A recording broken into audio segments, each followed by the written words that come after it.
Bonjour à tous et bienvenue dans ce 6h30.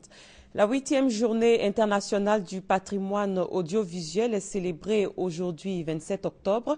Cette journée est l'occasion pour l'UNESCO d'ouvrir chaque année une lucarne sur la protection du patrimoine audiovisuel dans le monde. Elle est commémorée cette année autour du thème archivage audiovisuel face au passage au numérique. Je vous propose d'écouter le message du gouvernement à l'occasion de cette journée. Il a été livré la veille par la ministre de la Communication, Afoussiata Bamba-Lamine, et les propos de la ministre ont été recueillis par Franck Kouadio. Une journée pour célébrer la mémoire collective traduite par l'archivage audiovisuel. Le besoin est manifesté en réalité depuis 2005 par l'UNESCO, mais un problème de fond, toutefois, celui de la conservation des archives, témoignage de la vie d'une nation. Aussi, devrions-nous accorder un grand intérêt aux archives audiovisuelles dont la fragilité a été mise en évidence par l'UNESCO. Cette précarité est liée à la fois à des facteurs naturels comme les inondations et les incendies, mais également à des actes perpétrés par les hommes comme les pillages et les conflits. À l'occasion donc de la 8e journée mondiale du patrimoine audiovisuel, un défi en guise de thème, l'archivage audiovisuel face au passage au numérique. Une préoccupation pour la tutelle, surtout qu'au niveau national, la précarité de nos archives en matière d'audiovisuel incite à franchir le pas et mettre le pied à l'étrier. S'agissant de la situation des archives audiovisuelles en Côte d'Ivoire, elle n'est pas reluisante, en raison des désastres qu'elles ont subis au cours de la décennie écoulée. Il y a donc nécessité de restaurer notre patrimoine audiovisuel. C'est ce à quoi d'ailleurs s'attelle le gouvernement sous l'autorité du Premier ministre, conformément à la vision du président de la République, son Excellence M. Alassane Ouattara. C'est pourquoi les 27, 28 et 29 octobre, nous allons organiser simultanément à Abidjan et à Bouaké des ateliers de réflexion sur les moyens à mettre en œuvre pour la restauration de notre patrimoine audiovisuel. Bouaké et Abidjan aux couleurs des archives audiovisuelles, le 27 octobre, rendez-vous annuel consacré au patrimoine audiovisuel dans le monde.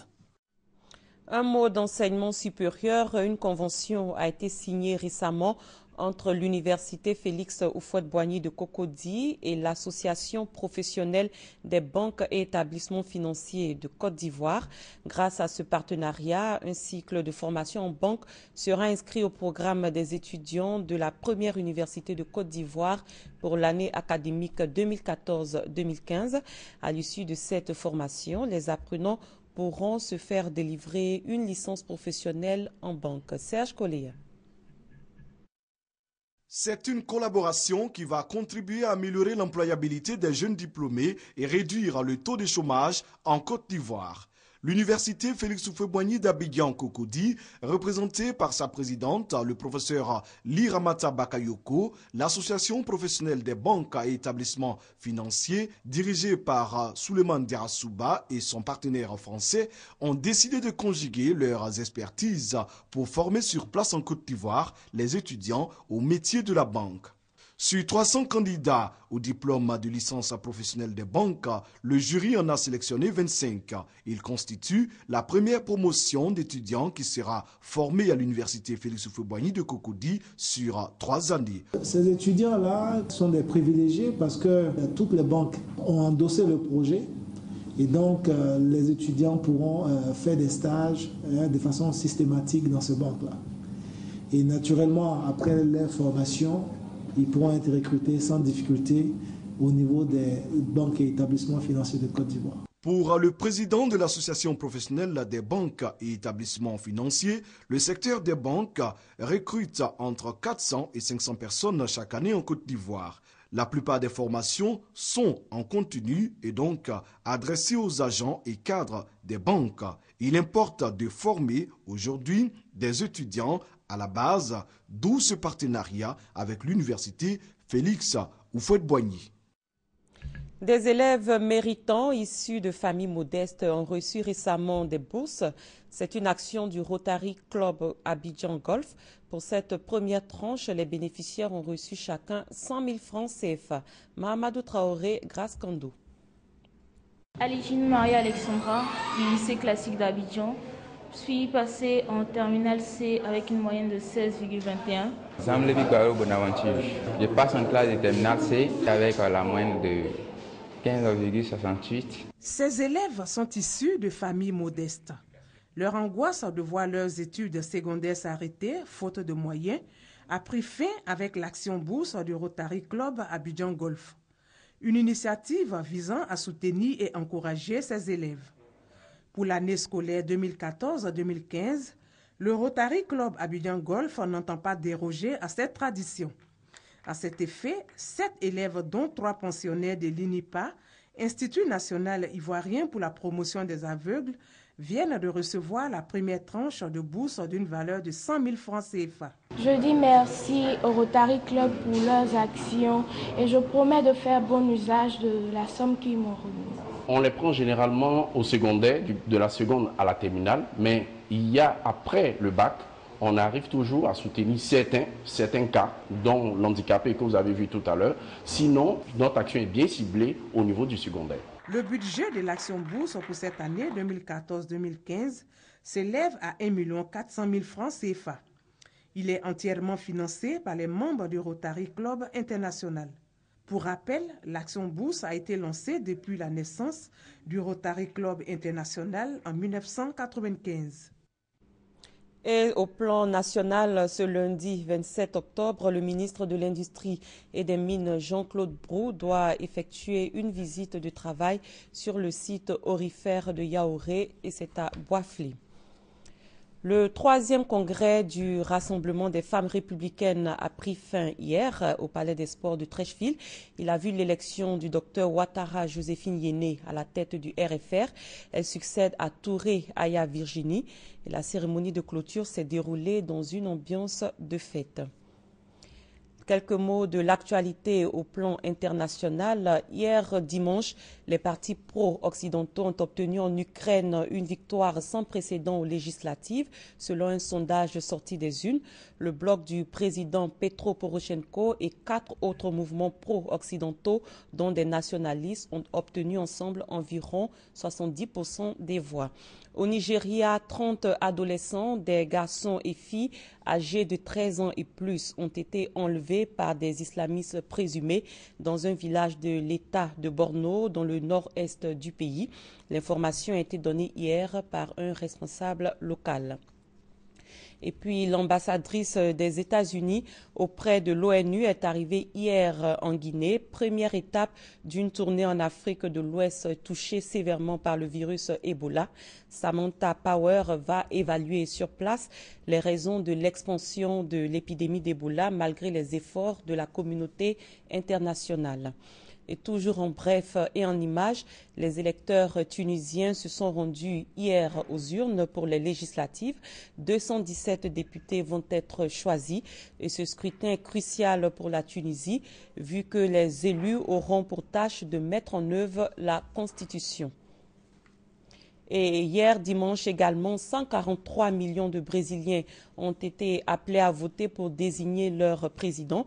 Le scrutin devra départager Dilma Rousseff, présidente sortante, représentant le Parti des travailleurs de gauche, et Aécio Neves, le candidat du Parti de la social-démocratie brésilienne du centre-droit, soutenu par la droite. Le Brésil est toujours dans l'attente des résultats. Retour en Côte d'Ivoire pour parler de musique. Les artistes de Côte d'Ivoire expriment leur reconnaissance au président de la République Alassane Ouattara pour ses nombreuses actions en faveur du secteur des arts et de la culture. Le chef de l'État va recevoir le prix Diamant du mécène de la culture et d'autres personnalités qui aident les artistes de Côte d'Ivoire seront également distinguées. Et la cérémonie est prévue pour le jeudi prochain, nous dit Serge Coléa.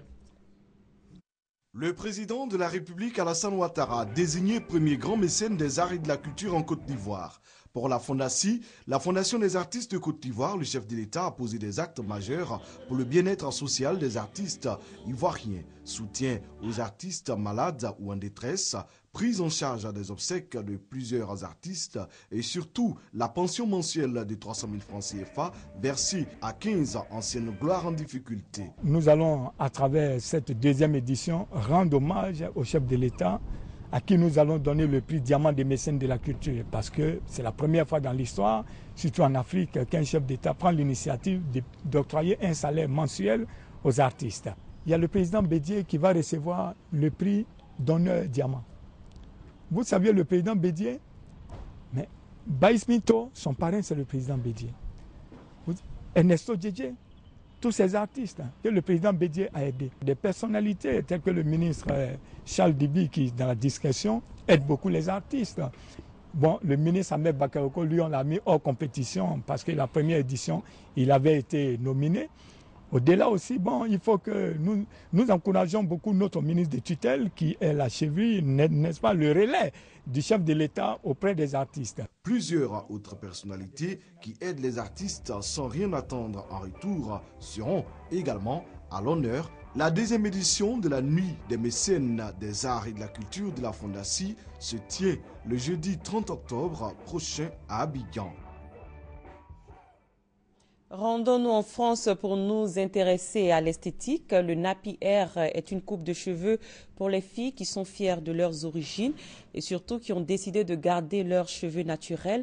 Et la nappy attitude est une tendance qui encourage ce retour aux cheveux naturels et elle est très en vogue en France. On en parle dans ce reportage.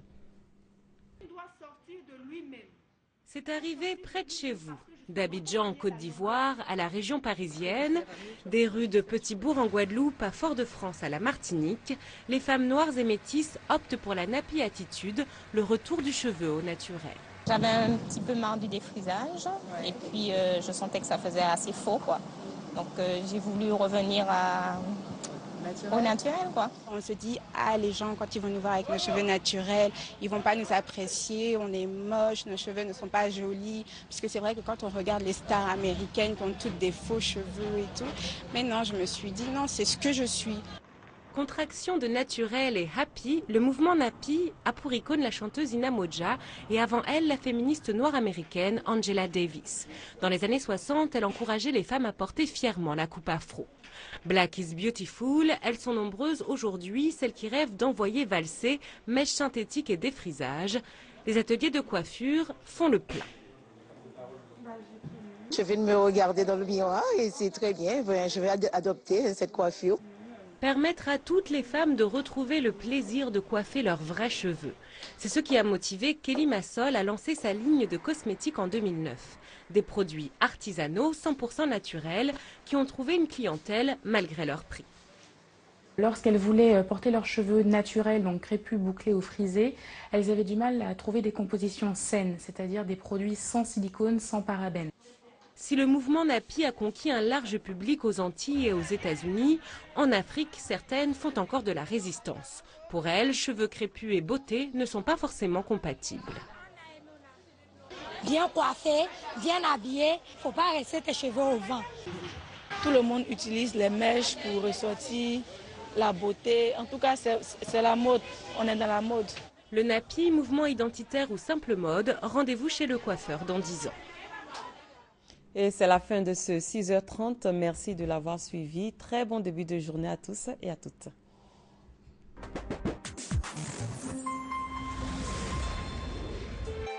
RTI 1, la chaîne qui rassemble.